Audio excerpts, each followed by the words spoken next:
السلام عليكم ورحمة الله وبركاته. وحشتوني، ازيكم؟ عاملين ايه؟ عاملين ايه في الساعة والجو الجميل ده، الأجواء الشتوية الجميلة؟ وأخبار الدايت وإيه الأخبار؟ ويا رب تكونوا بتخسوا كويس. مؤخرا قابلت حالات كتيرة قوي بتعاني من مشكلة الدايت مع الأنسولين، لأن هي بتاخد طبعا دواء سكر وبتاخد أنسولين بجرعات كبيرة جدا. فطبعا ده أثر تأثير كبير قوي مباشر قوي على حالتها الصحية، وبدأ يخليها يحصل لها أعراض كبيرة قوي، منها انتفاخ طبعا منطقة البطن. كل الناس اللي بتبدأ تاخد أنسولين بيبدأ يحصل لها انتفاخ في منطقة البطن، وبيكون عندها منطقة البطن أو الكرش محجرة شوية، ناشفة. الدهون دي بتكون صلبة شوية بسبب الأنسولين طبعا، فتلاقي نفسها ما بتاكلش، تلاقي نفسها بتتنفخ على الفاضي. فبيجروا بقى يبدأوا يتابعوا دايت ويشوفوا المشكلة فين. عايزين نوجه كده معلوماتنا لنقطتين مهمين جدا في موضوع الدايت مع الأنسولين. انت سيادتك بتاخد جرعة انسولين دكتور البطنة كاتبها لك، او دكتور الغدد كاتبها لك، او دكتور السكر كاتبها لك، علشان هو بيراعي لخبطة الاكل والشرب. انت بتروح له حد اوبيس، عندك سمنة، وزنك زيادة، شايف ان انت بتلخبط في اكلك وشربك، فبيبدأ ينصحك نصايح جوهرية علشان تنزل وزنك. طبعا هو بيكون حاطط في الحسبان ان انت مش هتلتزم بالنصايح دي، ففي المقابل علشان ينزل التراكمي بتاعك، مثلا يكون مثلا التراكمي بتاعك عالي 9 10، عشان ينزله 5.6 او 7 يخليه في المتناول، او يخليه 8. هو بيحط احتمال انت كده كده هتاكل، وهتاكل نشويات كتير قوي، فبيبدا يحط لك جرعات انسولين كبيره.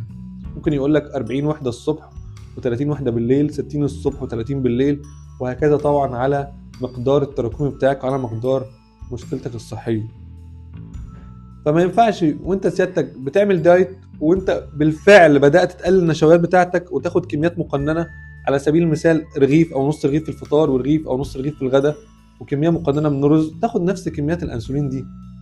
الطبيعي ان انت بتروح في اتجاه الهبوط، بتهبط، بيجي لك هبوط، لان طبعا مستوى السكر في الدم قل كتير قوي.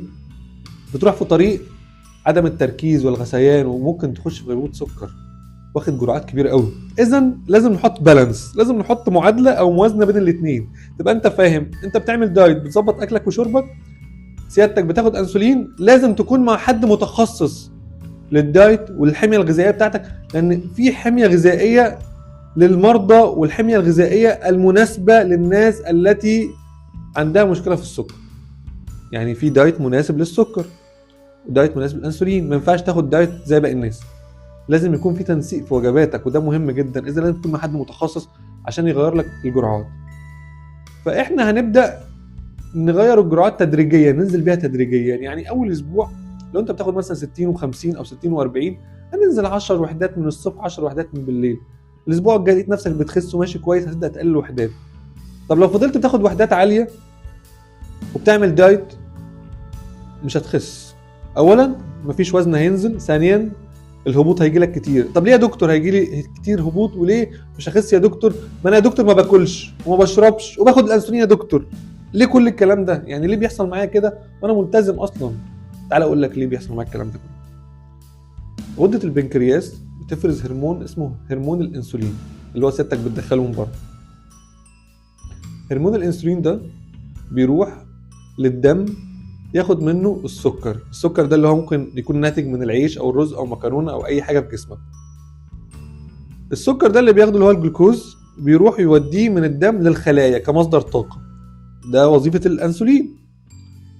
طيب انت لما بتدخل انسولين كتير على مدار اليوم، اذا في انسولين كتير قوي بيدور على السكر في الدم. حلوه كده. الانسولين ده سيادتك كل السكر اللي في الدم بياخده بيروح يوديه للخلايا. طب الخلايا خدت الطاقه الكافيه ومفيش مكان ليها للطاقه، تعمل ايه؟ يروح ياخد الجلوكوز ده يوديه يخزنه في الكبد والعضلات على هيئه مركب كيميائي اسمه جلايكوجين. حلو كده. طيب الجلايكوجين ده خلاص العضلات والكبد مش محتاجه، ياخد السكر الجلوكوز ده يحوله لدهون. هو مش عارف يودي الحاجات، ما انت مدخله انسولين كتير وعندك سكر في الدم كتير، فمش عارف ينظم الموضوع، فبيبدا بقى ياخد عشوائي، يروح موديه يخزنه على شكل فاتس، دهون.